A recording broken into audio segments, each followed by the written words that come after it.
Donc, bonjour, oui. Donc, je vais enregistrer la séance, d'accord? Euh, Aujourd'hui, on va commencer le chapitre 6 sur l'implémentation euh, et la conception d'un tableau de bord.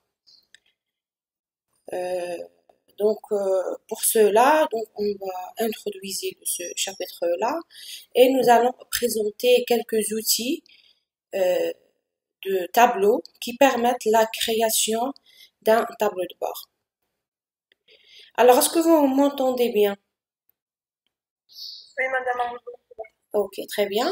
Alors, la mise en place d'un tableau de bord au sein de l'entreprise est indispensable à leur gestion. Donc, on a déjà vu dans les séances précédentes l'importance d'un tableau de bord dans une entreprise. Madame. Oui, oui. Ma question partage. Pardon? Ma question partage. Ah, d'accord, oui.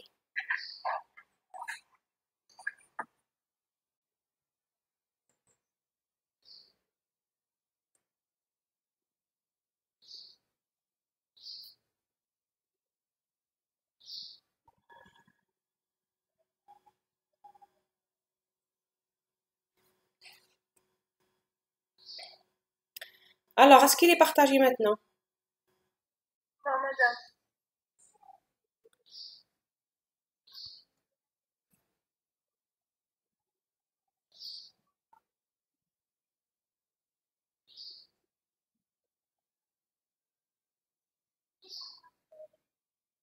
Alors, il est partagé, ok.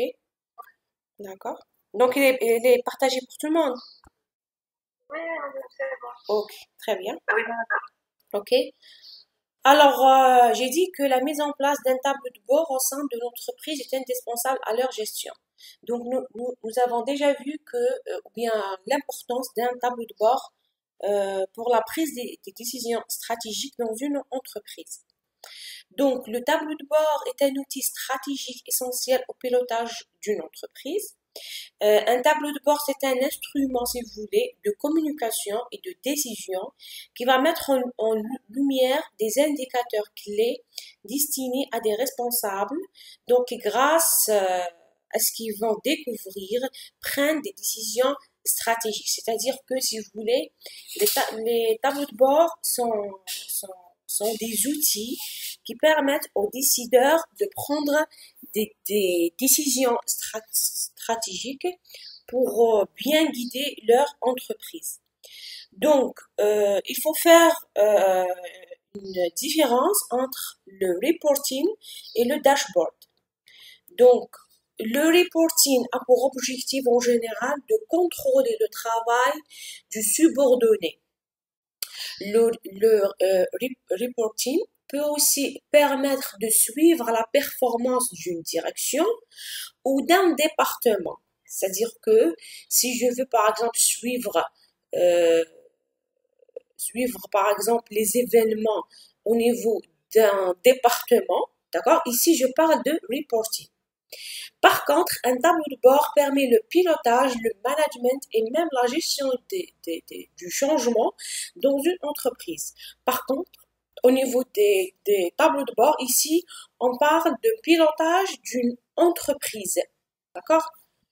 Donc, le tableau de bord est un ensemble d'indicateurs de pilotage construits de façon périodique à l'intention d'un responsable.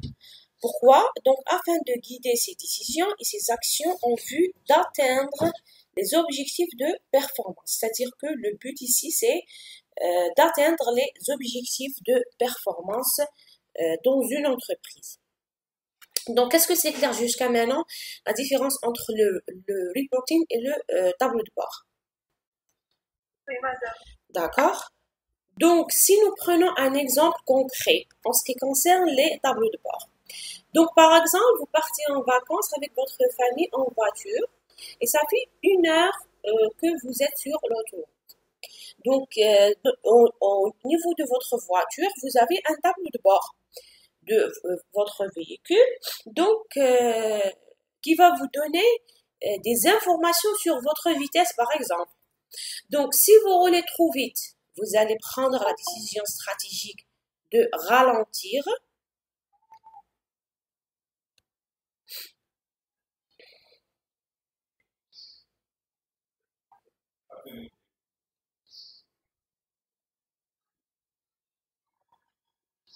Donc, si vous roulez trop vite, vous allez prendre la décision stratégique de ralentir à la fois pour respecter le code de la route, mais aussi pour la sécurité de votre famille. C'est-à-dire que ici, vous avez un tableau de bord au niveau de votre voiture qui permettent de vous informer, par exemple, si la vitesse est ou bien si vous roulez trop vite. Donc, vous devez prendre une décision stratégique selon ce qui sera affiché au niveau de votre tableau de bord.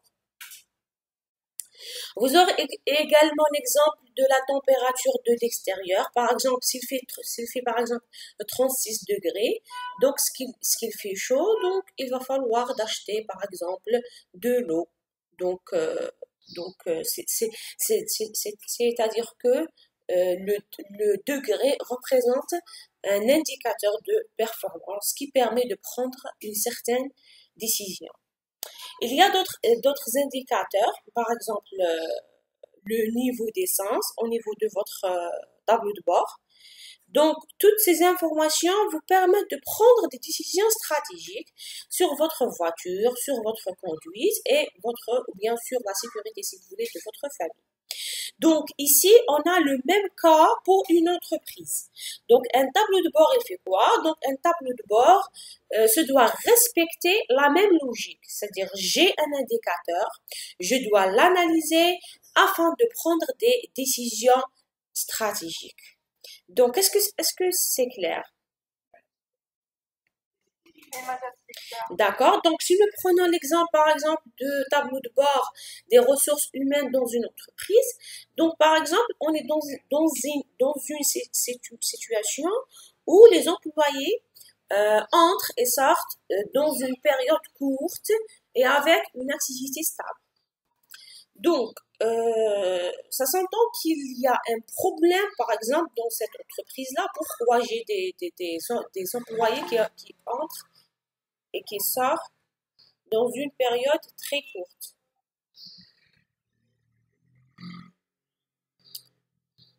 Donc, soit le job n'est pas trop bon, c'est-à-dire que le mode d'emploi est vraiment, c'est pas top.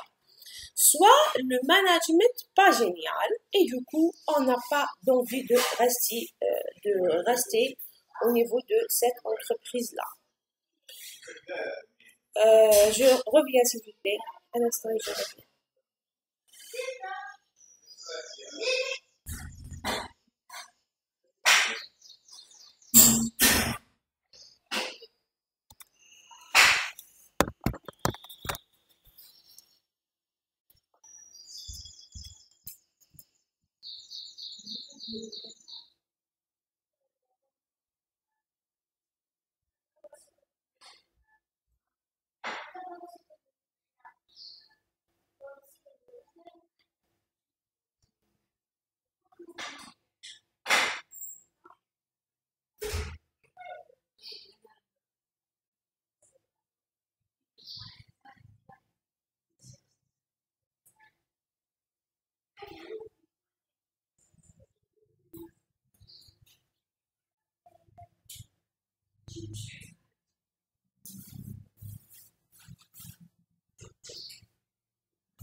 Bonjour. Bonjour. My name is Mohammed, what is your name?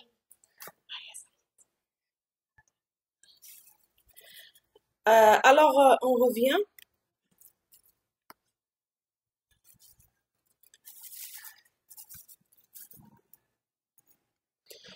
Donc, nous avons dans le marché plusieurs outils, d'accord, qui permettent la création ou bien la réalisation d'un tableau de bord. Donc, pour nous, on va présenter l'outil Tableau, d'accord. Donc, Tableau, c'est une solution BI de tableau de bord édité par la société Tableau Software, donc récemment racheté par Salesforce. Donc, permettant d'obtenir des visualisations détaillées et significatives. Donc, l'outil Tableau permet de créer des dashboards de façon intuitive et visuelle, mais également d'effectuer des analyses efficaces en les publiant de façon dynamique. Donc, pour cela, donc, cette entreprise, donc, elle offre plusieurs versions de Tableau. Donc, comme la première version, donc, nous avons Tableau Desktop. Donc, c'est une version complète et payante, d'accord? Elle n'est pas gratuite. Donc, Tableau Desktop fait partie d'une nouvelle génération de logiciels d'informatique décisionnelle qui permettent de représenter des données d'entreprise essentiellement sous forme graphique. Et voici le logo de Tableau.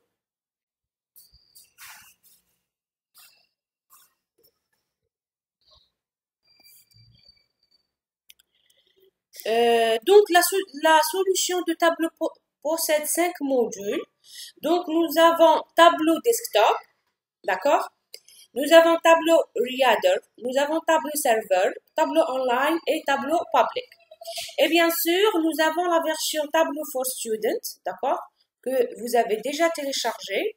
Donc, c'est une version qui est adéquate avec la version de Tableau Desktop, mais elle est gratuite seulement pendant une année pour les étudiants seulement, d'accord?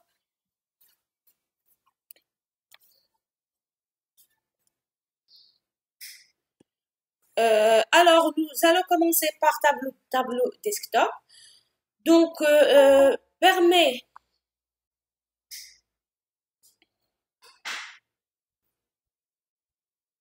Donc, pour Tableau Desktop, donc, il permet de se connecter à un éventail de sources de données et de concevoir des dashboards interactifs en quelques clics. Donc, le produit permet de répondre à des questions complexes. Il vous suffit de créer une série de vues simples que vous assemblerez sous forme de tableau de bord en quelques clics. Donc, ce module est propriétaire, donc il n'est pas gratuit, avec licence par utilisateur, interchangeable, d'accord, et peuvent être installés sur plusieurs ordinateurs, mais pour un seul utilisateur. En revanche, vous pouvez télécharger la version d'essai de 14 jours. Donc, pour la version desktop, donc c'est une version propriétaire, d'accord, et avec un seul utilisateur. Donc un seul utilisateur, une fois il achète cette version-là, donc il peut installer sa version sur plusieurs machines, d'accord. Et nous avons une version d'essai de 14 jours. Donc, est-ce que c'est clair en ce qui concerne la version de Tableau Public? Tableau Desktop. Oui. D'accord, d'accord.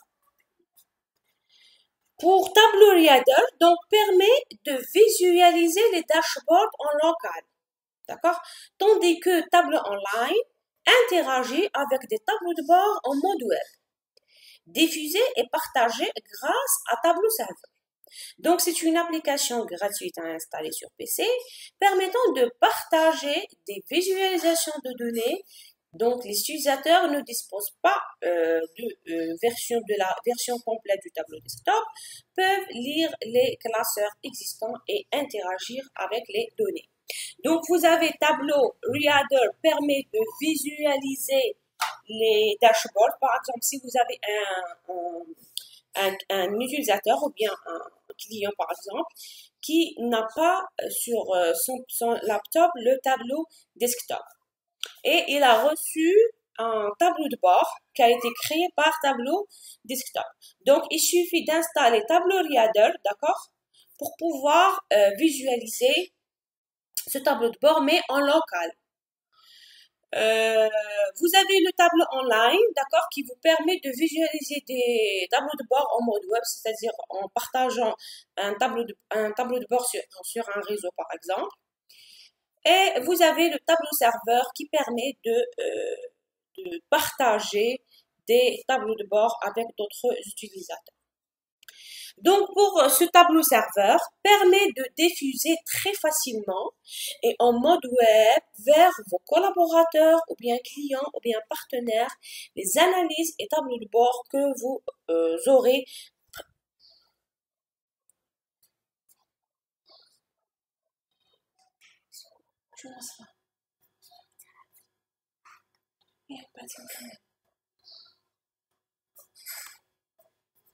Donc, pour le tableau serveur, permet de diffuser très facilement en mode web vers vos collaborateurs ou bien vos clients les analyses et les tableaux de bord que vous aurez préalablement créés via tableau desktop. Donc, au début, vous créez vos tableaux de bord via tableau desktop, par exemple. Ensuite, vous pouvez partager les résultats de vos tableaux de bord en utilisant l'outil tableau serveur, d'accord, avec les clients ou bien les collaborateurs.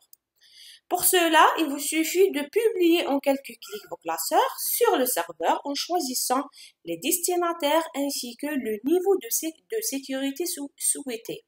Donc, nous avons déjà dit que tableau desktop, il est sécurisé. Donc, vous pouvez utiliser un certain niveau de sécurité afin de sécuriser vos données qui se trouvent sous forme d'un tableau de bord. Donc, par la suite, les données seront disponibles et consultables via n'importe quel navigateur web. Donc, ce module est propriétaire. Donc, est-ce que c'est clair la différence entre tableau serveur et tableau desktop? C'est bon? D'accord, d'accord. OK. Nous avons le tableau online. Donc, c'est la version cloud de tableau serveur. Donc, elle offre les mêmes fonctionnalités tout en ajoutant la souplesse et la flexibilité d'une version hébergée, ainsi que donc les données et les tableaux de bord peuvent être instantanément partagés et lus sur PC et tablette de façon sécurisée. Optez pour la puissance de tableau sans aucune gestion d'infrastructure. Donc, ce module est propriétaire. C'est-à-dire que ce module de tableau online, il n'est pas gratuit. Donc, il est payant, mais vous pouvez partager vos données en utilisant le cloud. Nous avons le tableau public. Donc, c'est la version gratuite de tableau desktop. Donc, permet de se connecter à un ensemble restreint de sources de données, c'est-à-dire que, par exemple, au niveau de tableau desktop, vous pouvez accéder aux différents types de sources de données, telles que, par exemple, les bases de données SQL Server, Oracle, et ainsi de suite. Par contre, au niveau de tableau public, non. Donc, on peut pas accéder aux sources de données de type, par exemple, SQL Server ou autre. Donc, ici, nous avons seulement les fichiers plats et les fichiers Excel.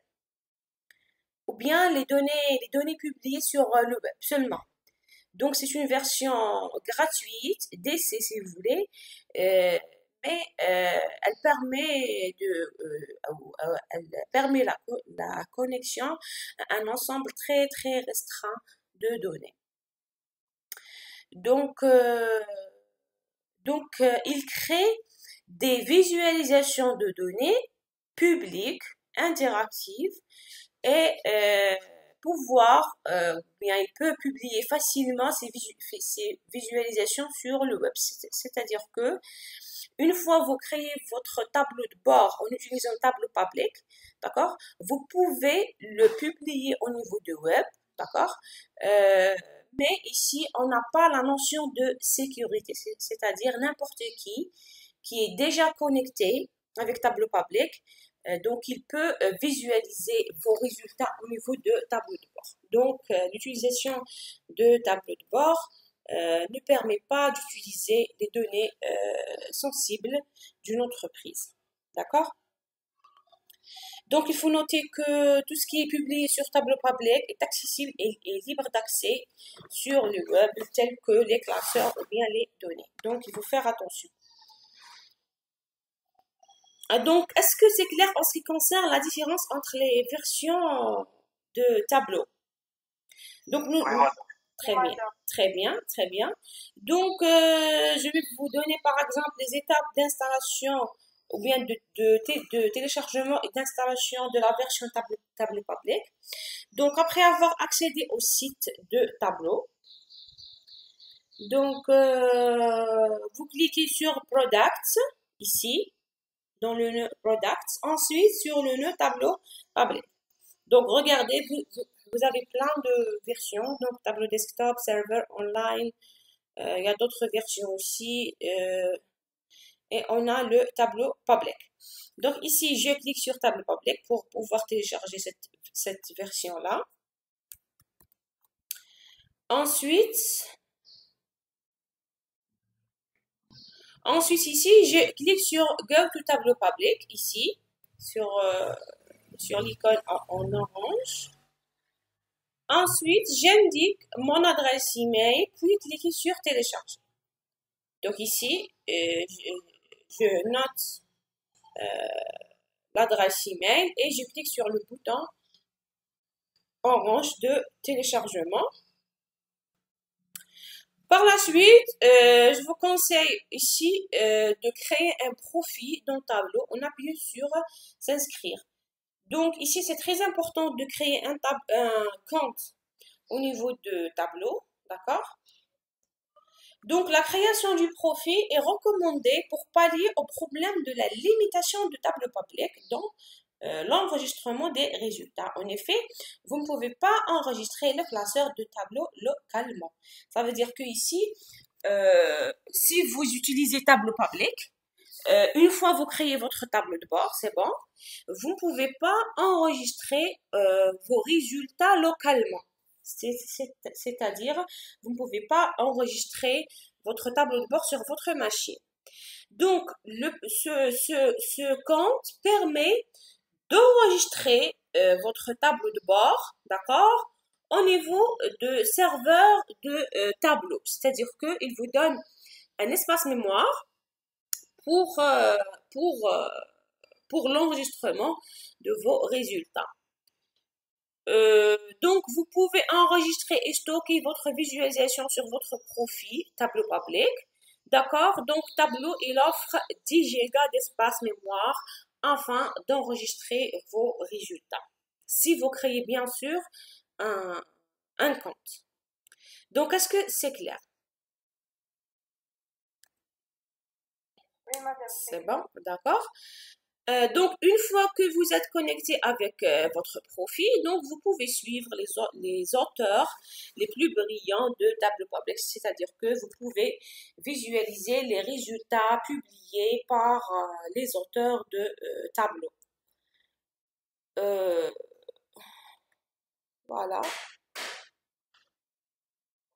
Donc, ici, en ce qui concerne le téléchargement, donc après avoir téléchargé Tableau Public, par exemple sur la version de 64 bits. Donc, rassurez-vous que vous allez installer dans une machine qui est dotée d'un système d'exploitation de 64 bits avec une version de Java 8 ou supérieure, pour ne pas avoir des problèmes au niveau de l'installation. Donc, 64 bits avec système d'exploitation de 64 bits et une version Java égale à Java 8 ou bien supérieure à Java 8. Donc, installation d'une manière normale. Donc, installer, j'accepte la licence. Et voici la fenêtre principale de Tableau Public. Donc, vous avez ici l'accès aux données qui se trouvent dans Google Sheet. Donc, vous avez Google Sheet ici. Vous avez Excel. Vous avez des fichiers CSV. Et vous avez des fichiers, des données qui se trouvent au niveau de web seulement. Donc ici, vous avez Access aussi, Access, et vous avez des fichiers plats. D'accord? Donc regardez, vous avez Excel, Access, fichier plat, et ici vous avez des données qui se trouvent au niveau de web, donc Google Sheet ou bien des données web carrément. Par contre, au niveau de tableau public, vous n'avez pas l'accès à une source de données de type, par exemple, SQL Server. D'accord? Mais vous pouvez accéder à ce type de données en utilisant soit tableau desktop, soit tableau for student. Donc, après avoir installé tableau for student, vous avez une large liste de sources de données disponibles qui peuvent être utilisées pour créer vos tableaux de bord. Voilà. Donc, pour le téléchargement de la version DC, d'accord, de tableau desktop. Donc, avec la même manière, vous devez indiquer votre adresse email et vous cliquez sur télécharger. Voilà. Et voilà pour la version DC, par exemple ici, c'est-à-dire que c'est la version de desktop ou bien la version de student. Donc, regardez la différence. Ici, vous avez des fichiers Excel, des fichiers texte, des fichiers Access, des fichiers JSON, PDF. Bon, au niveau de tableau public, je pense qu'il y a aussi les fichiers JSON. Par contre, ici sur un serveur, oui, je pense qu'il y a les fichiers JSON. Par contre, ici sur un serveur, donc nous avons des sources de données qui se trouvent par exemple dans Tableau Serveur, dans Microsoft SQL Server, MySQL, Oracle, ainsi de suite. Donc, c'est une version complète et vous pouvez utiliser n'importe quel type de données pour pouvoir les visualiser.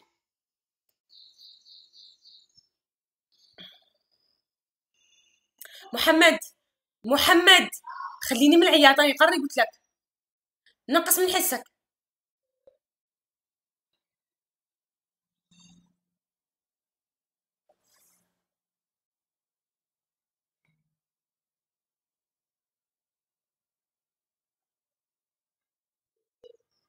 Donc, pour la réalisation de vos tableaux de bord, que ce soit sur tableau desktop ou bien tableau public, donc je recommande par exemple de se familiariser avec tableau public.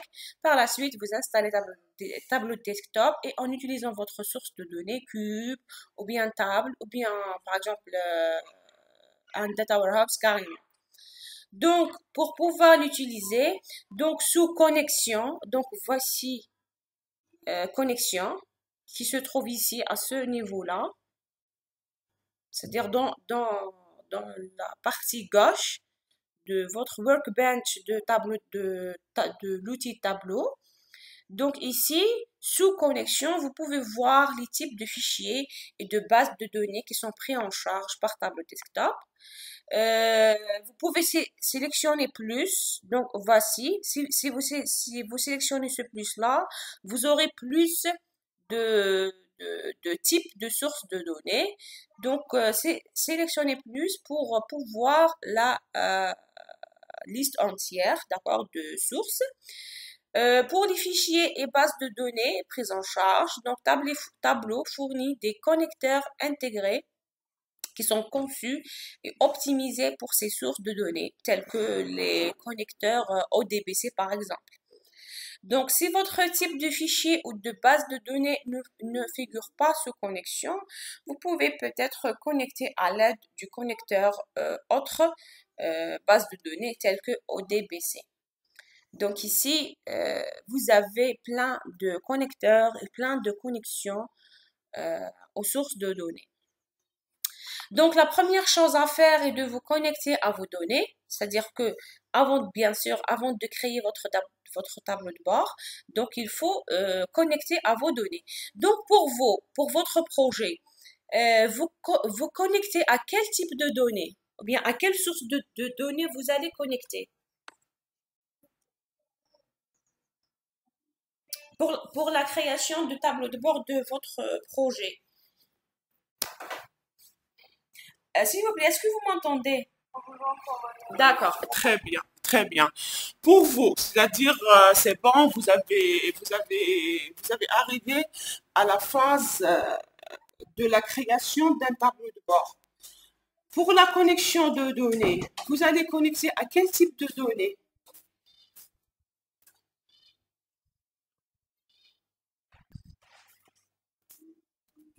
Donc, vos données se trouvent où?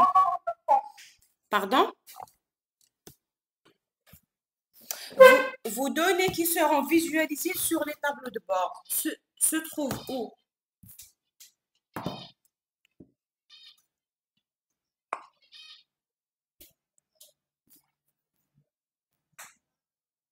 Alors? Dans des fichiers. Non. Sur SQL Server. Très bien. Sur SQL Server et plus spécialement dans... L'entrepôt de données. Pardon? Dans l'entrepôt de données. Très bien, très bien, très bien. Donc, après avoir créé le TL, d'accord, vous allez intégrer les données pertinentes qui permettent de répondre à vos besoins et d'alimenter votre entrepôt de données qui se trouve dans SQL Server. Maintenant, pour la visualisation des données, bien sûr qu'on va utiliser l'entrepôt de données qui se trouve dans SQL Server. D'accord? C'est-à-dire pour vous, au niveau du tableau, la première connexion, donc vous allez connecter des données qui se trouvent dans Microsoft SQL Server. Et plus spécialement, vous allez connecter votre entrepôt de données qui est déjà alimenté. Est-ce que c'est clair? Oui. Très bien, très bien. Donc, la première chose à faire est de vous connecter à vos données. Donc, pour vous, vous allez cliquer sur Microsoft SQL Server, ici. Donc, au niveau de Microsoft SQL Server. Donc, sur connexion, sélectionnez une source de données. Puis, pour cet exemple, par exemple, on va sélectionner Excel, par exemple, là. Mais pour vous, vous allez sélectionner Microsoft SQL Server. Pourquoi? Parce que vos données se trouvent dans le Data Warehouse qui est dans SQL Server. Ensuite, vous accédez au dossier de votre source de données.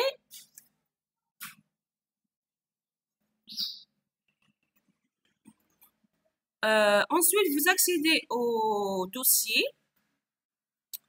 de votre source de données et ouvrez le fichier Excel portant les données. C'est-à-dire ici, une fois vous sélectionnez un type de connexion, donc Tableau vous donne l'accès, d'accord, à tout type de fichier qui se trouve dans votre machine. C'est-à-dire que par exemple, j'ai sélectionné Excel. Donc Tableau ouvre tous les fichiers de type Excel. Ensuite, je vais sélectionner moi-même le fichier adéquat. Par contre, pour vous, si vous sélectionnez par exemple Microsoft SQL Server, donc Tableau ouvre le Microsoft SQL Server afin de pouvoir sélectionner vos sources de données. Donc, une fois que vous êtes connecté à la source de données, maintenant, les champs des tables de dimension et de mesure s'affichent dans le volet données sur la gauche de votre classeur.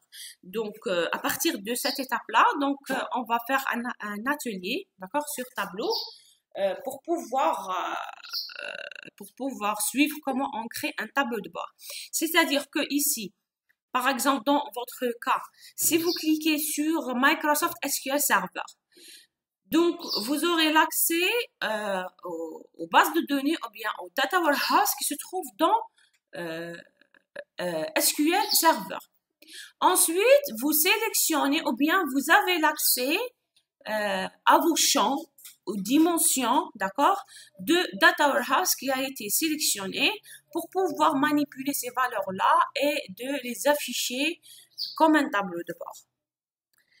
Donc, est-ce que c'est clair en ce qui concerne la création d'un tableau de bord? Pour le cours, donc il nous reste un atelier, donc le cours de suite. Donc, il nous reste un atelier, donc aussi c'est un cours, donc où je vais vous présenter comment on crée un tableau de bord. Mais pour moi, j'ai utilisé tableau public, c'est-à-dire que je n'ai pas l'accès à une version student ni à un tableau desktop. Donc, j'ai créé un tableau de bord en utilisant l'outil tableau public. Donc, j'ai utilisé ici un fichier Excel, d'accord, pour visualiser mes données sous forme d'un tableau de bord. Donc, est-ce que c'est clair en ce qui concerne les tableaux de bord? Ou bien vous avez des questions?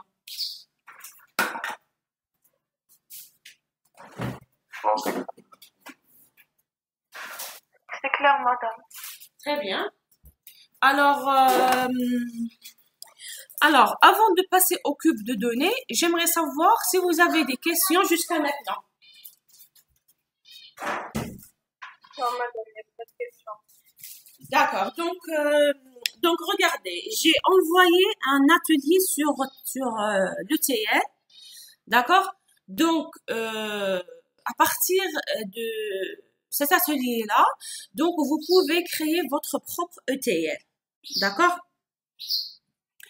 Maintenant, il reste un atelier sur tableau public, d'accord? Pour pouvoir créer les tableaux de bord du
pour la conception et l'implémentation d'un cube de données.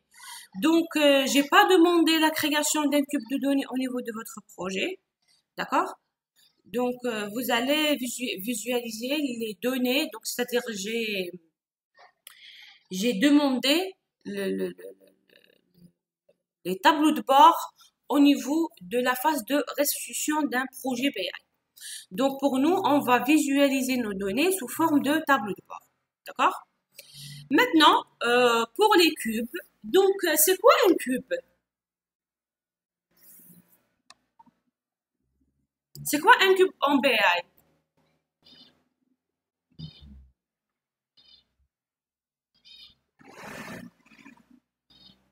Allô, vous m'entendez? D'accord, regardez. Donc, un cube est aussi appelé source de données multidimensionnelles ou encore OLAP. Ça veut dire OLAP, c'est Online Analytical Processing. Ça veut dire que lorsqu'on dit un cube, comme si on a dit OLAP ou bien des données multidimensionnelles. Donc, ces types de sources ont une structure différente de celle d'une source de données relationnelle. Donc, on parle plus de table de données, mais d'un cube de données. C'est-à-dire ici, on va analyser nos données d'une manière multidimensionnelle. Donc, on n'a pas une seule ou bien deux dimensions seulement, mais plutôt plusieurs dimensions.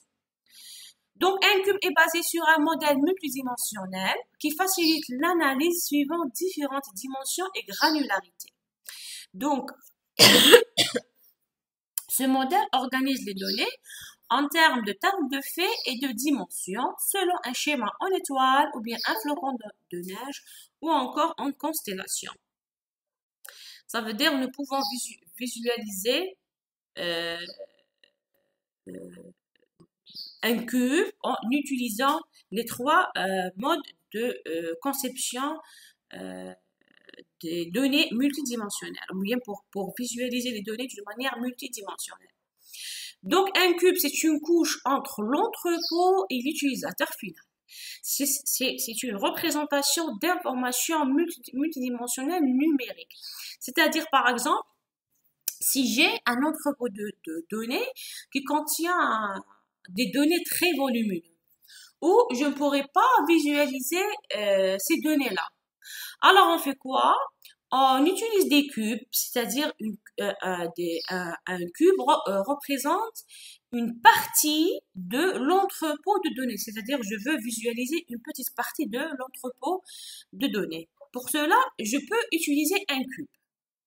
Donc, traditionnellement, il est représenté sous forme de table multidimensionnelle et manipulé via différents opérateurs. Donc, nous pouvons représenter un cube de données en utilisant un tableau multidimensionnel. Donc, on va voir c'est quoi une table multidimensionnelle. Et on a plusieurs opérateurs tels que slice, ainsi de suite. Donc, on va voir les opérateurs utilisés. Donc, la table multidimensionnelle correspond à une tranche du cube multidimensionnel. La table multidimensionnelle représente les valeurs des mesures d'un fait en fonction des valeurs des paramètres des dimensions représentées en ligne et en colonne, étant donné des valeurs des autres dimensions.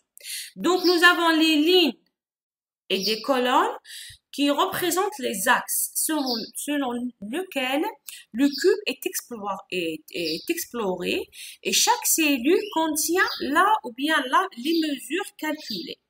Donc, voici un exemple général. Donc, voici de quoi il s'agit la table multidimensionnelle. Donc, ici, nous avons le sujet analysé. Donc, nous avons les axes d'analyse en ligne et nous avons les axes d'analyse en colonne. Ensuite, l'intersection d'une ligne avec une colonne nous donne là ou bien les mesures d'analyse. Nous avons un certain niveau de granularité, comme ça et comme ça. Donc, on va voir un exemple concret ou bien comment on crée la table multidimensionnelle.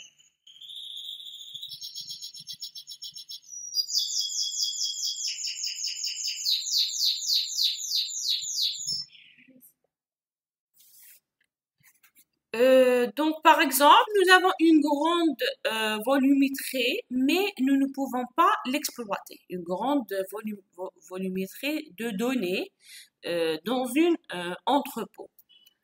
Mais nous ne pouvons pas l'exploiter. Donc, nous voulons croiser les données de différentes manières, c'est-à-dire que quelle est l'utilité d'un cube de données ou dans quel cas nous pouvons passer à l'utilisation d'un cube de données. Donc, soit une grande volumétrie de données dans un data warehouse, soit dans le cas où nous voulons croiser les données de différentes manières, ou bien nous voulons voir rapidement les informations les plus importantes, c'est-à-dire sans passer au tableau de bord, nous voulons voir rapidement quelques informations importantes. Ou bien, soit si nous voulons utiliser la requête GroupBy généralisée, ou bien si nous voulons réaliser l'agrégation des faits selon des dimensions choisies, ou bien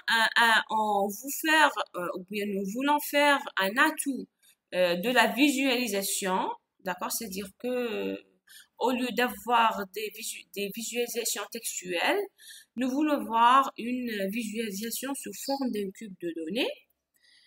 Donc, un cube de données supporte les opérateurs, les opérations interactives de l'app.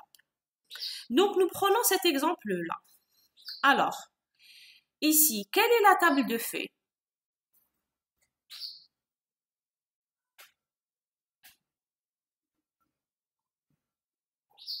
Allô, vous m'entendez? Oui, madame. D'accord. Donc, quelle est la table de faits?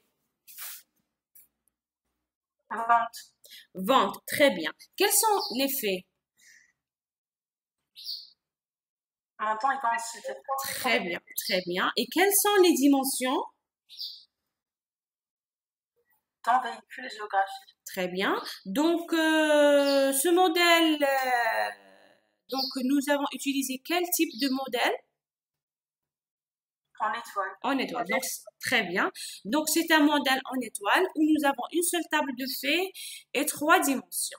Donc, pour les dimensions, par exemple, la dimension temps, nous avons quoi comme information dans la dimension temps?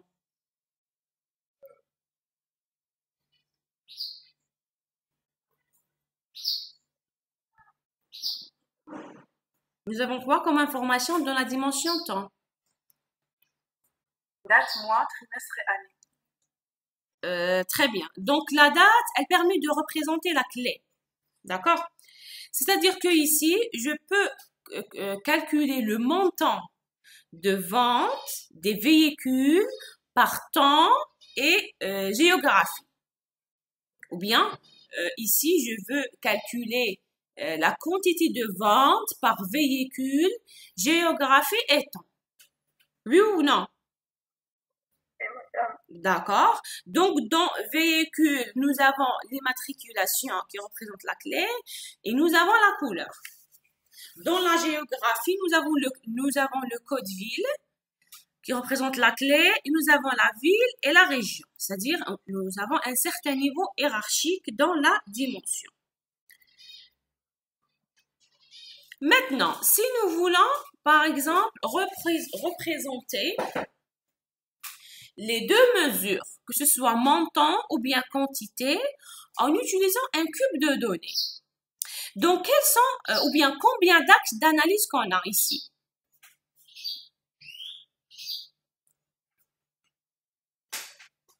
Combien d'axes d'analyse on a ici?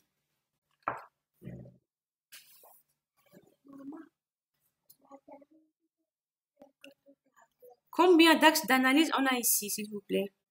Ou bien, quels sont les axes? 3, madame. 3 qui sont? Les dimensions d'un modèle. Oui, quels sont? Donc, nous avons la dimension, Madame, la région pardon? des véhicules. Enfin, des couleurs. Temps, véhicule, les années et les... Non, mais ما نقولوش les années ou les couleurs. Je parle de dimensions. Quelles sont les dimensions? Véhicule, géographie et temps. Très bien, très bien, très bien. Donc, nous avons 3 dimensions. Donc, nous avons la dimension temps, regardez. Nous avons la dimension géographie et nous avons la dimension véhicule. Donc, dans la dimension temps, qu'est-ce qu'on a comme attribut? Année. L'année. Donc, ici, on a représenté le temps par l'année. C'est-à-dire que ici, nous avons utilisé ce niveau de granularité, l'année. D'accord? Ensuite, dans la dimension géographie, qu'est-ce qu'on a comme valeur? Donc ici, nous avons utilisé 2 niveaux hiérarchiques, n'est-ce pas? Oui, madame. Donc, nous avons utilisé la région, ensuite la ville. Donc, regardez, ouest, nous avons Oran, et centre, nous avons Tipaza, Blida, Alger, Médéa et Boumerdes. N'est-ce pas? Oui. D'accord? Et pour la troisième et la dernière dimension véhicule, donc pour le modèle en étoile, on a l'immatriculation et la couleur. Donc, pour nous, on s'intéresse à la couleur. Maintenant, l'intersection entre les 3 mesures, elle nous donne quoi?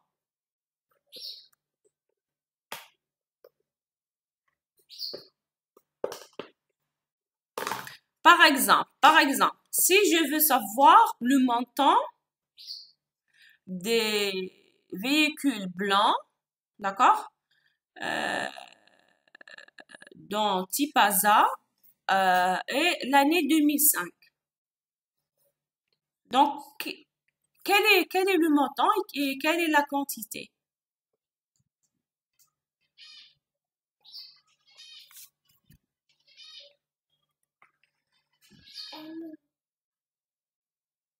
Quel est le montant et quelle est la quantité?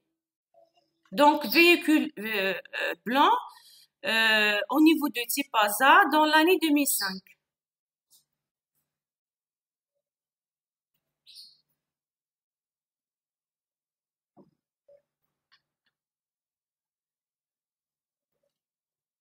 Quelle est la quantité vendue? 100. 100. Très bien, très bien. Donc les mesures se trouvent dans l'intersection des dimensions. Pour nous, par exemple, nous avons deux mesures, montant et quantité. Donc, nous pouvons représenter les deux mesures dans une seule case. Est-ce que c'est clair? Oui, madame, c'est clair. D'accord? Donc, à partir du schéma en étoile précédent, il est possible de construire des tableaux multidimensionnaires permettant l'analyse des données du Data Warehouse. Par exemple, voici un tableau multidimensionnel qui traite la mesure quantité des ventes. Donc, ici, nous avons la mesure. Et ici, nous avons, par exemple, regardez, temps point année. Ça veut dire on s'intéresse aux années dans la dimension temps. Et nous intéresse aux villes dans la dimension géographie. Donc, nous avons la dimension géographie, nous avons les régions, d'accord? Et nous avons les villes. Donc, pour nous, on s'intéresse aux villes. Par exemple, la quantité des ventes des véhicules dans l'année 2005 pour la wilaya de Tipaza, c'est ça. Donc, si vous remarquez ici, on a utilisé seulement 2 dimensions au lieu de 3. D'accord? Donc, nous avons utilisé ici seulement deux dimensions. Donc, on s'intéresse ici à l'année et à la ville pour calculer la quantité des ventes.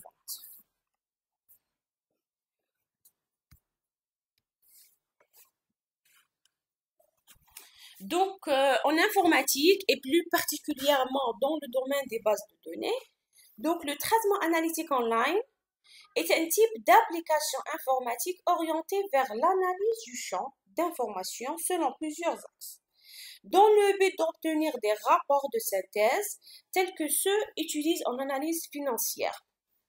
Les applications de type OLAP sont couramment utilisées en informatique décisionnelle dans le but d'aider la direction à avoir une vue transversale de l'activité d'une entreprise.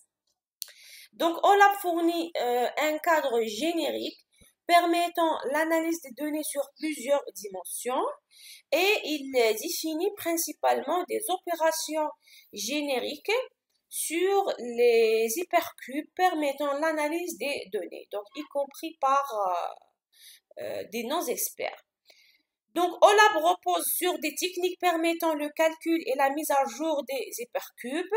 Il définit aussi un langage de requête permettant l'interrogation d'un hypercube qui est le langage MDX. Ça veut dire, si je veux interroger un cube OLAP, donc ce n'est pas possible d'utiliser le langage SQL.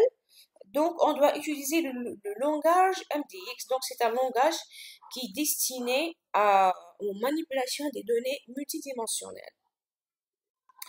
Donc, les cubes décrit une technologie conçue pour optimiser le stockage et la consultation d'un large volume de données multidimensionnelles, agrégées sur plusieurs niveaux de détail en vue de faciliter leur analyse. Donc, on a plusieurs opérations où nous pouvons manipuler les cubes de données. Donc, nous avons par exemple les opérations roll-up et drill-down. Donc roll-up ou bien le forage vers le haut, il permet de consolider ou bien de résumer les données.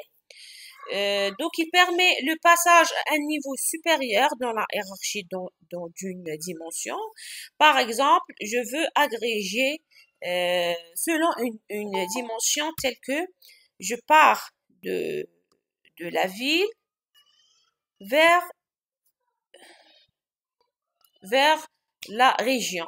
Donc, Tipaza vers le centre. Donc, il représente moins de détails, ça veut dire que grain supérieur. Le drill down, c'est le contraire de roll up. Donc, c'est l'inverse de roll up.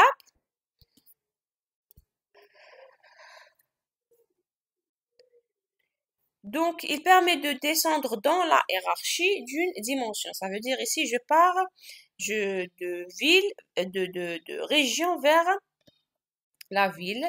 Donc, il est plus détaillé. Donc, il repose sur le grain inférieur.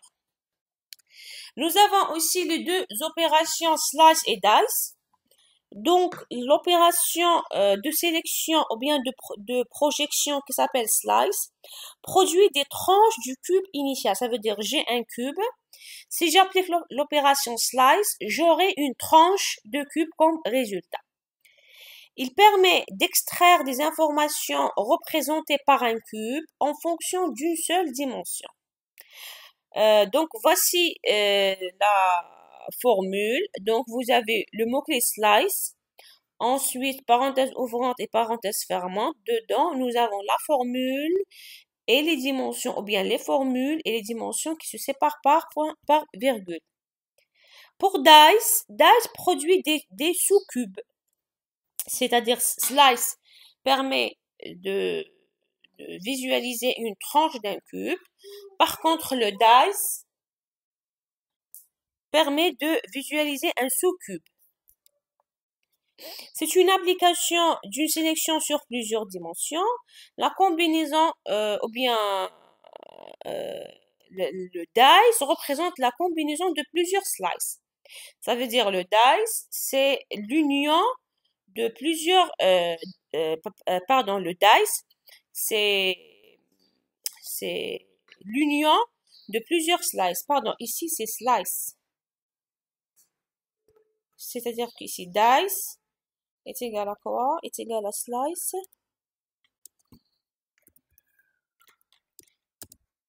Voilà. Alors, voici la formule. Donc, nous avons plusieurs slices, d'accord? Ou bien nous avons l'union de plusieurs slices qui permet de représenter un dice. Donc, est-ce que c'est clair? En ce qui concerne slice et dice, on va voir un exemple. C'est clair le principe général? Très bien. Donc, voilà l'exemple d'un slice. Par exemple, nous voulons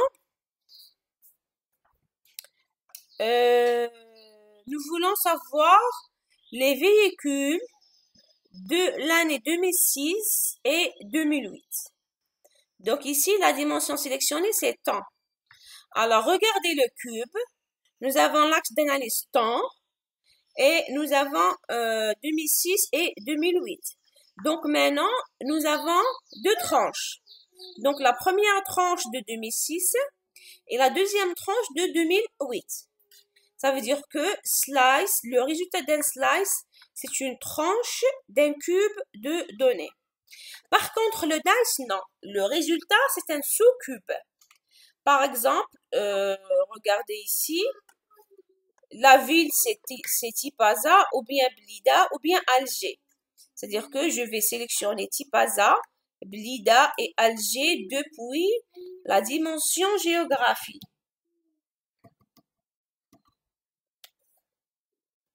Et je vais sélectionner l'année 2006 et l'année 2008 depuis le temps 2006 et 2008.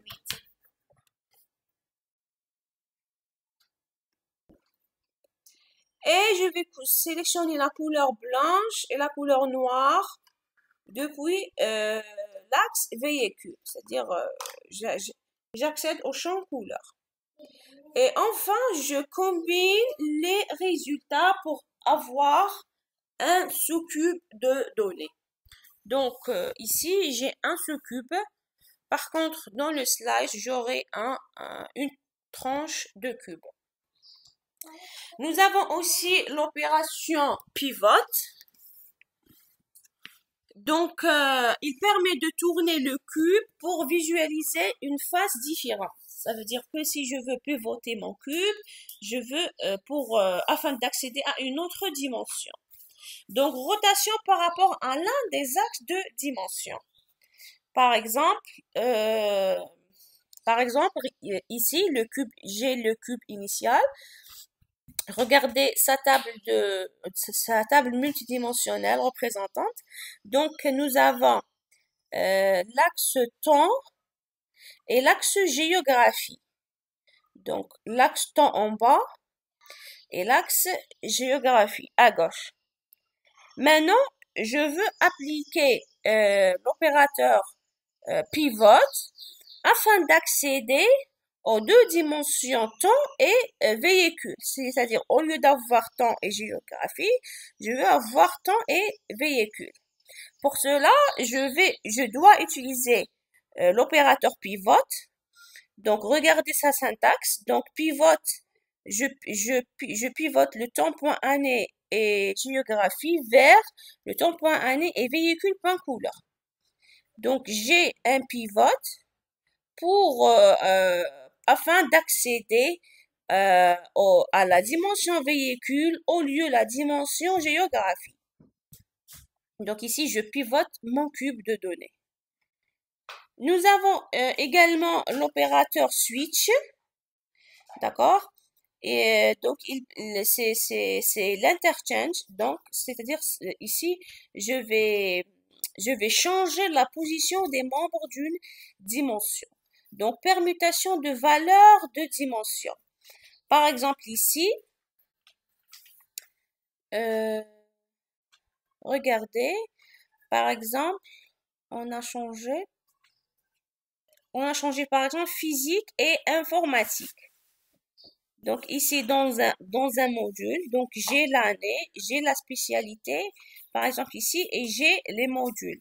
Donc, ici, je vais changer les deux modules physique et informatique. Et également, bien sûr, je dois changer les valeurs qui se trouvent dans les cases. Donc, pour cela, je dois utiliser l'opérateur switch. Donc, je vais permuter. Nous avons aussi l'opérateur nest. Nest permet d'imbriquer des membres issus de dimensions différentes. Ça veut dire j'ai des membres qui se trouvent dans des dimensions différentes et je veux les imbriquer. Donc, je fais quoi? Donc, j'ai l'opérateur nest et j'ai les deux dimensions si vous voulez. Donc, véhicule point couleur, virgule temps point année. Donc, regardez ici, j'ai la couleur et j'ai l'année. Et maintenant, je veux avoir le résultat dans les intersections.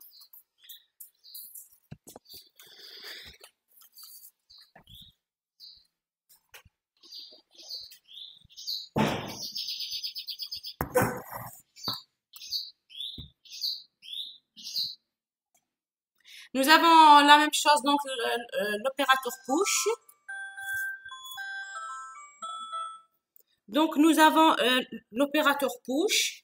Il permet de combiner les membres d'une dimension en mesure. D'accord? Donc, ici, je vais combiner les dimensions avec mesure.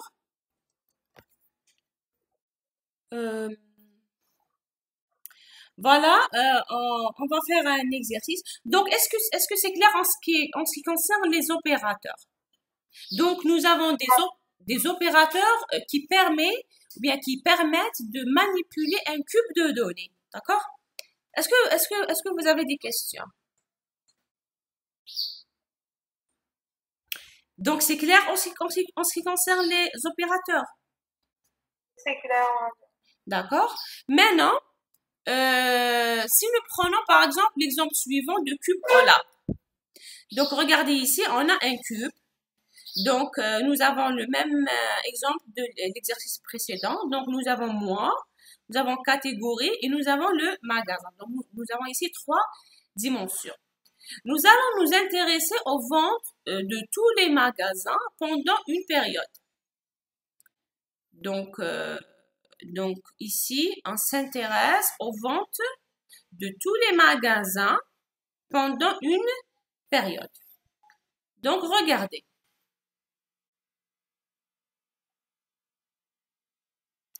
Nous avons par exemple la première vue. On s'intéresse à toutes les ventes du magasin numéro A1.2.22. Ça veut dire toutes catégories confondues durant toute l'année. Donc, dans cette vue, nous avons utilisé l'opérateur slice. Pourquoi on a utilisé ici l'opérateur slice?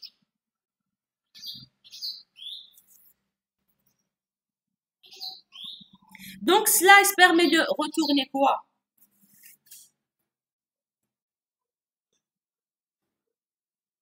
Allô?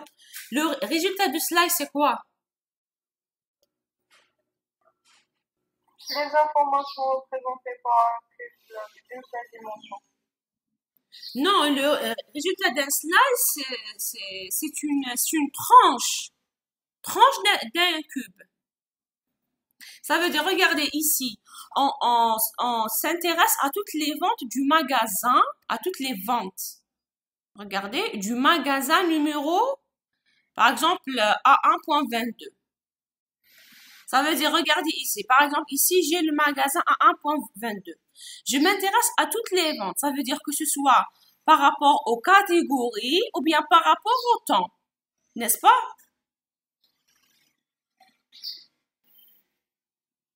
Je m'intéresse aux ventes d'un magasin, ou bien à toutes les ventes d'un magasin donné.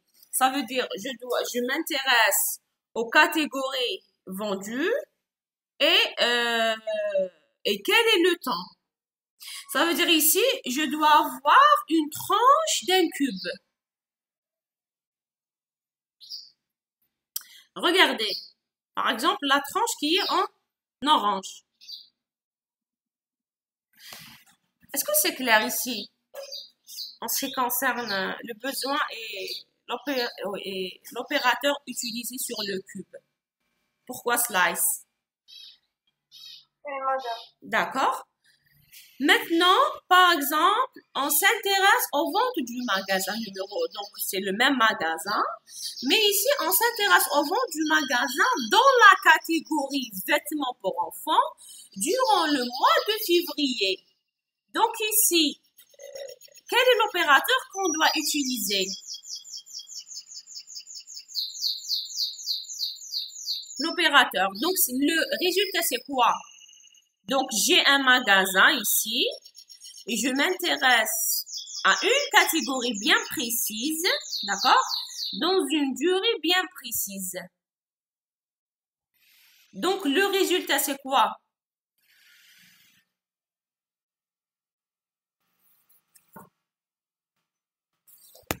Le résultat, c'était une tranche de cube parce que on s'intéresse à la dimension entière.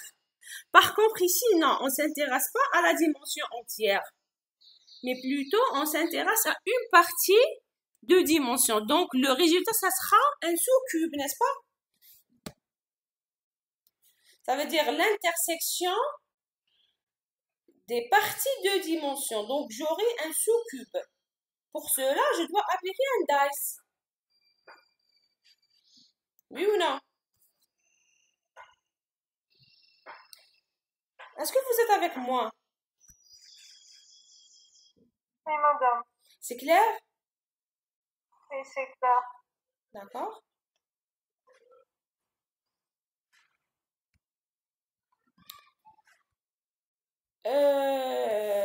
Un autre exercice, par exemple, on considère la table ci-dessous. Donc, regardez, nous avons produit, nous avons magasin et nous avons la quantité. Donc, pour le produit, nous avons les savons, les parfums et les déodorants.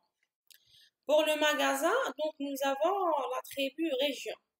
Donc, les savons qui ont été vendus dans la région Est, donc on a 50. Donc, 50 savons qui ont été vendus dans la région Est. Par exemple, les savons qui ont été vendus dans la région Ouest, par exemple, c'est 60.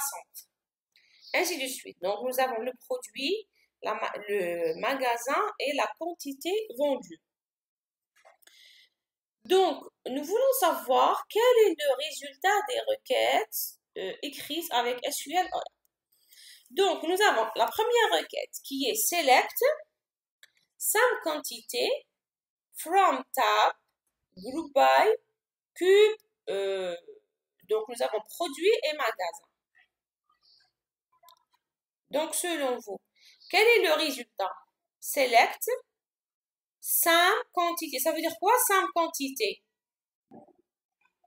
Le résultat, c'est quoi? Sum quantité, ça veut dire je vais additionner les quantités, n'est-ce pas?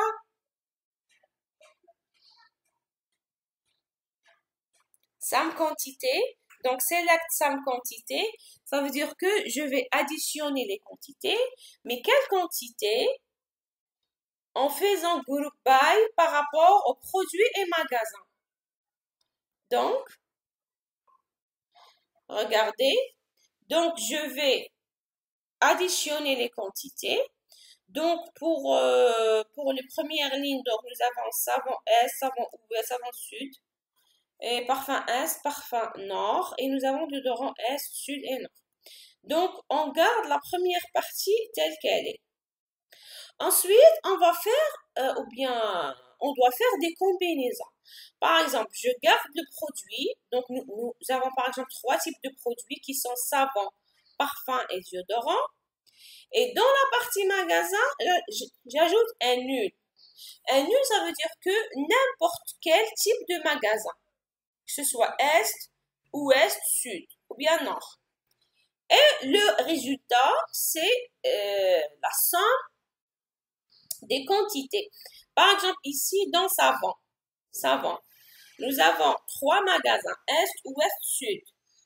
Donc, la somme, c'est 150 pièces.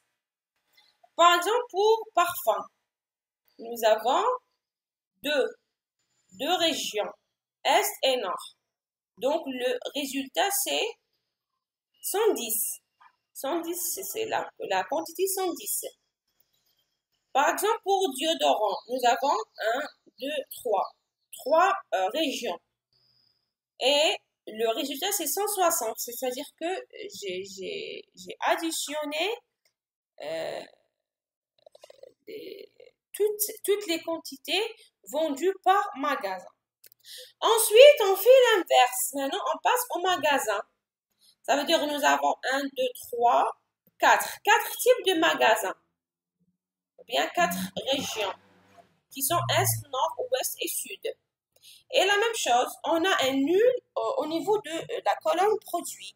C'est-à-dire que je veux additionner tout un type de produit qui a été vendu dans la région Est. Ensuite, je vais additionner tout type de produit qui a été vendu dans la région Nord. Ainsi de suite. Et à la fin, nul, ça veut dire que je vais combiner tous les produits, d'accord, qui ont été vendus dans tous les magasins de notre table. Pour la deuxième requête, donc nous avons ici group by rule up. Donc group by rule up, ça veut dire quoi? Ça veut dire je vais garder la table telle qu'elle est et j'ajoute quoi?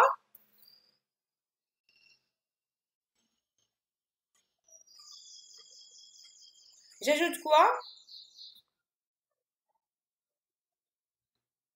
Un somme pour chaque première ligne du produit. très bien, du produit ici. Donc, c'est roulable, ça veut dire que je vais additionner, ou bien je vais additionner les quantités vendues par chaque produit. Et enfin, je vais faire aussi nul, ça veut dire la combinaison de de tout type d'un produit par rapport au magasin.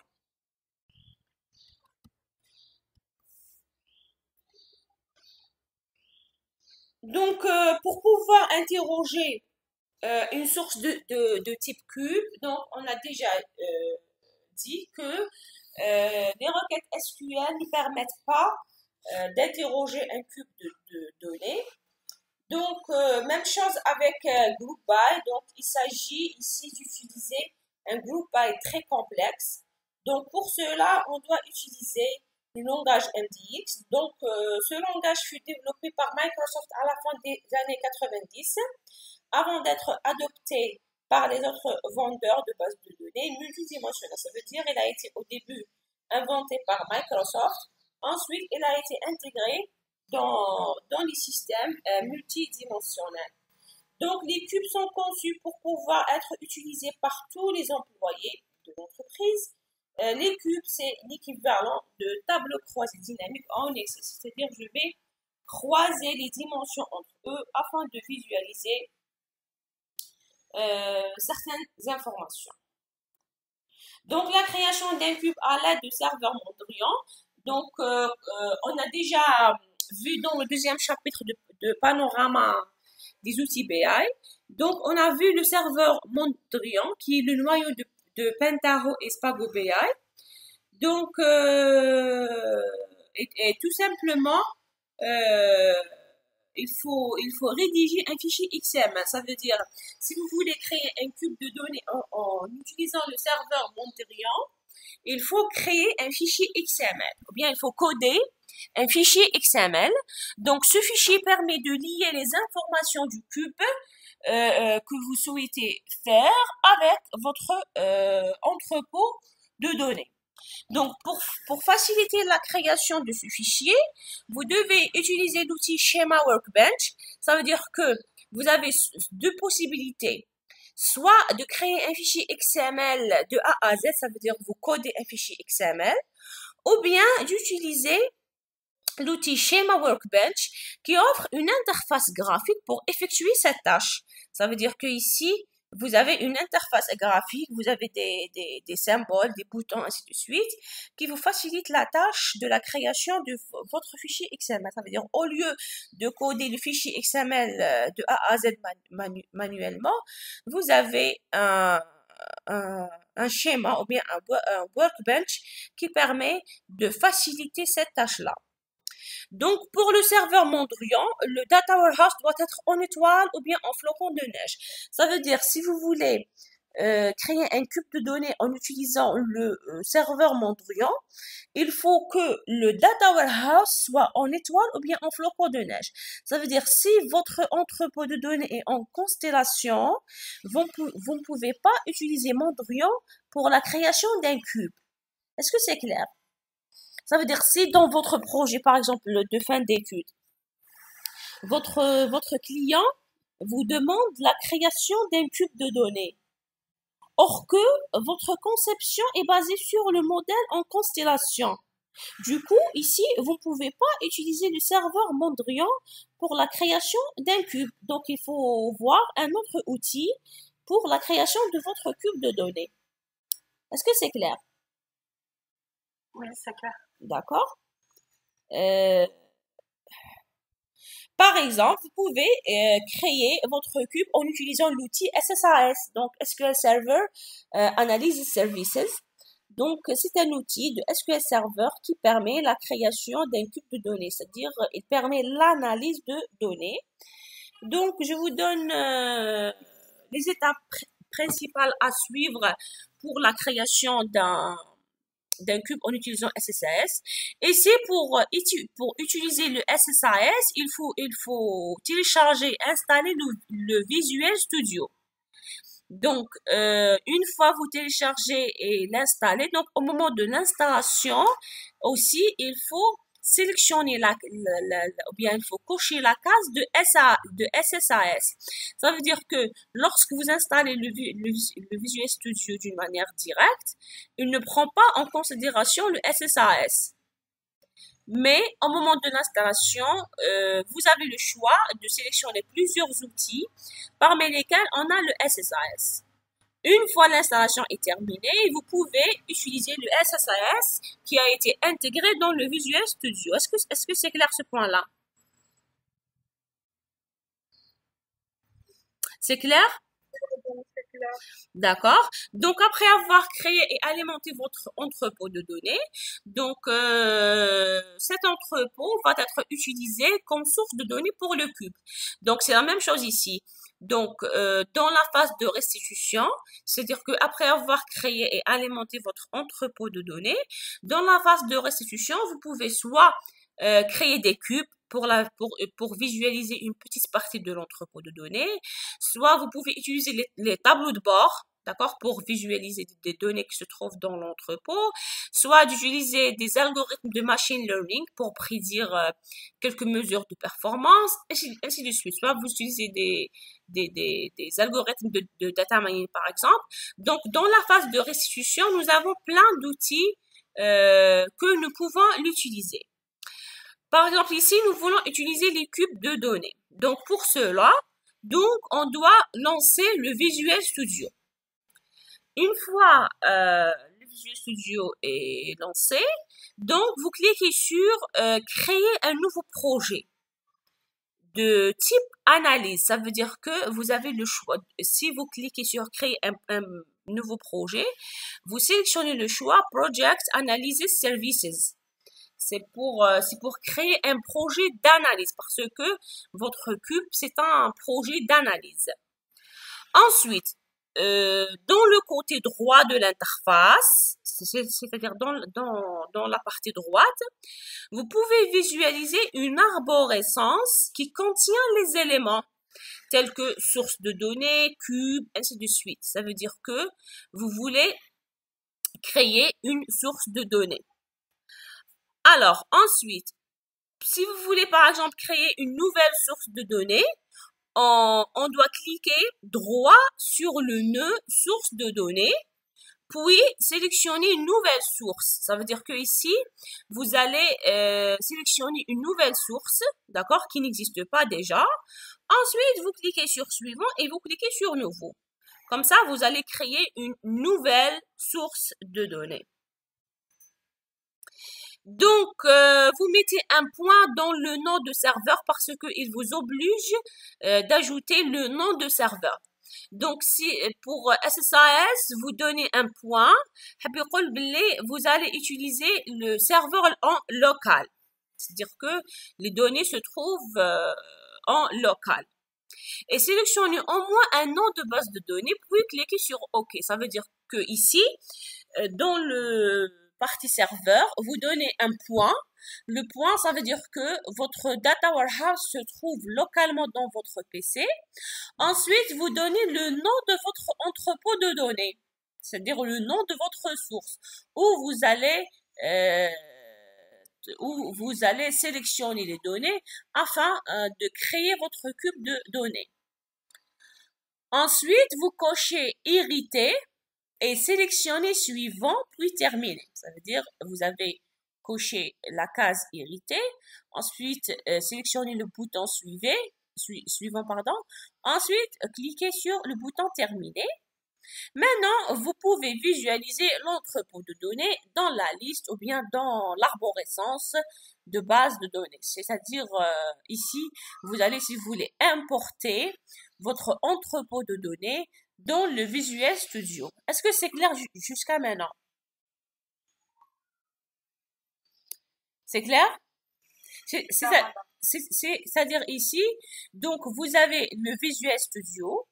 Donc, pendant l'installation, il faut sélectionner le SSAS pour pouvoir télécharger et installer cet outil-là dans le Visual Studio. Ensuite, une fois le Visual Studio est lancé, vous créez un projet d'analyse, d'accord? Ensuite, vous allez, si vous voulez, importer l'entrepôt de données dans le Visual Studio. C'est presque le même cas avec Talent. Donc, Talent, on a dans le nœud de métadonnées, on doit importer les sources de données dans Talent pour pouvoir intégrer les données et les insérer dans l'entrepôt de données.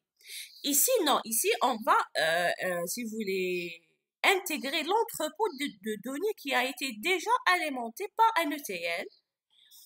Une fois inséré l'entrepôt de données dans le Visual Studio, maintenant nous pouvons accéder aux dimensions, aux attributs de votre entrepôt de données afin de visualiser une petite partie de cet entrepôt-là. Donc, pour commencer, donc vous devez créer une vue de source de données. Donc, pour cela, vous cliquez droit sur le nœud vue des sources de données et sélectionnez votre source de données. Data Warehouse, ça veut dire vous sélectionnez votre Data Warehouse qui a été déjà alimenté. Vous cliquez 2 fois sur suivant. Maintenant, vous pouvez déplacer la table de faits sur le côté droit. Donc, on va l'inclure dans la liste des objets inclus. Ça veut dire que maintenant, vous avez l'accès aux tables de votre entrepôt de données. Comme on va travailler sur la table de faits, donc vous sélectionnez votre table de faits afin de l'inclure dans la liste d'objets inclus. Donc, on a un nœud qui s'appelle objet inclus. On doit sélectionner, glisser et déposer cette table de faits dans ce nœud-là. Ensuite, vous cliquez sur le bouton ajouter sous forme de flèche. Donc, vous avez un bouton sous forme de flèche qui permet d'ajouter les tables de dimensions concernées par cette création de cube. C'est-à-dire, quelles sont les dimensions qui vont participer pour la création de ce cube-là. Donc, pour ajouter les tables de dimensions associées, et là, toutes les tables de dimensions qui sont liées à la table de faits seront déplacées automatiquement. Ça veut dire que une fois vous déplacez la table de faits, d'accord, vous avez un déplacement automatique des tables des dimensions qui sont liées à cette table de faits, d'accord. Ensuite, vous cliquez sur terminer et visualisez le schéma de votre source de données. Maintenant, la source de données est prête à utiliser. Ça veut dire, une fois vous sélectionnez la table de faits, les tables de dimensions, vous aurez dans votre workbench le schéma de votre cube de données. C'est-à-dire, pour vous, vous allez sélectionner seulement la table de faits et les dimensions. Et ACSAS permet de représenter vos choix sous forme d'un cube de données. Maintenant, nous allons créer le cube. Cliquez sur cube qui se trouve dans l'explorateur de solutions. Sélectionnez un nouveau cube suivant. Sélectionnez, utilisez les tableaux existants. Ensuite, sélectionnez la table de faits concernée ainsi que la mesure. Ça veut dire si vous voulez par exemple afficher 1 ou 2 ou 3 mesures dans la table. Donc, c'est selon votre choix. Ensuite, sélectionnez toutes les dimensions associées à la table de faits. Par exemple, si vous voulez visualiser toutes les dimensions ou bien sélectionnez une par une dimension. Donnez un nom à votre cube et le cube est prêt maintenant sous forme d'un tableau croisé. Ça veut dire que la visualisation au niveau de ACSAS, elle est sous forme d'un tableau croisé. D'accord? Sous forme d'un tableau, si vous voulez, multidimensionnel. Voilà. Et c'est bon pour les cubes. Alors, est-ce que vous avez des questions? Non, madame. Est-ce que vous avez des questions en ce qui concerne votre projet, des problèmes ou autre chose?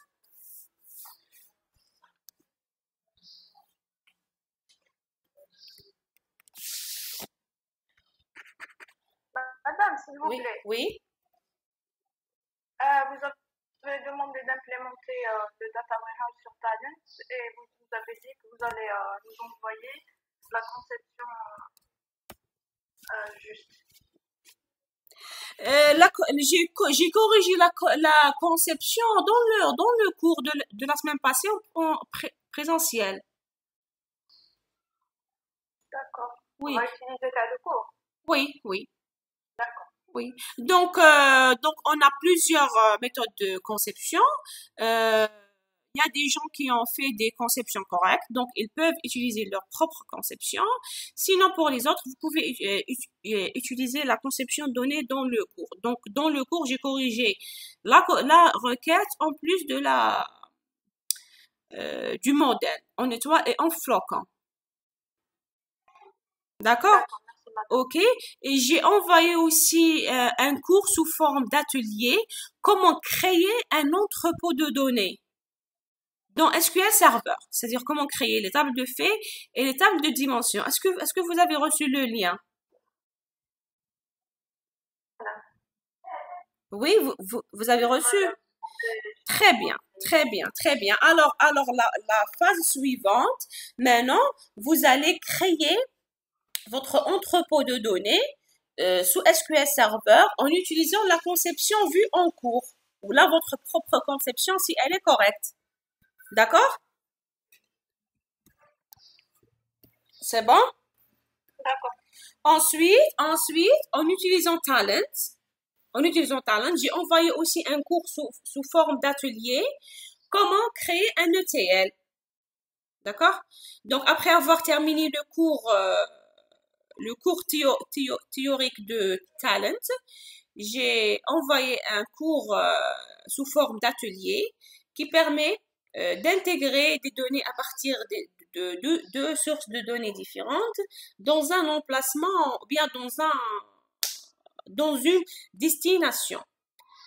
Donc maintenant pour vous, vous allez créer votre propre ETL qui permet d'utiliser les deux sources de données de la base Northwind, que ce soit sous SQL ou bien sous fichier plat, et pour alimenter votre entrepôt de données. Ensuite, une fois l'entrepôt de données est bien alimenté, maintenant vous pouvez passer à la visualisation des données sous forme de tableau de bord en utilisant Tableau for Student. Est-ce que c'est clair? Oui, madame. Oui, madame. D'accord. Donc, dans la semaine prochaine en présentiel. D'accord. Dans la semaine prochaine en présentiel, je vais vérifier la création de l'ETL. Ça veut dire le dimanche prochain, vous allez ramener votre ETL de votre projet. D'accord? Madame, Pardon? quel serveur? Non, l'ETL, c'est sous Talent.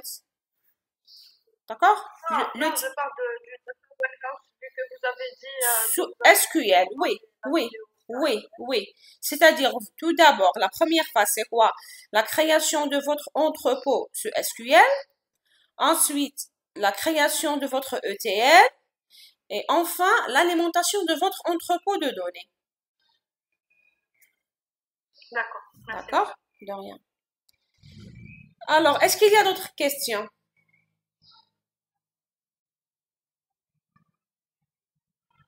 C'est bon, c'est clair? C'est clair, madame. Ok, alors je vous remercie. Je vais vous envoyer le lien de la séance d'aujourd'hui parce que je l'ai enregistré. Ok? Pour pouvoir la consulter ultérieurement par exemple. Ok. Allez, bonne journée et bonnes vacances. Merci. Merci. Également. Également, merci. Au revoir.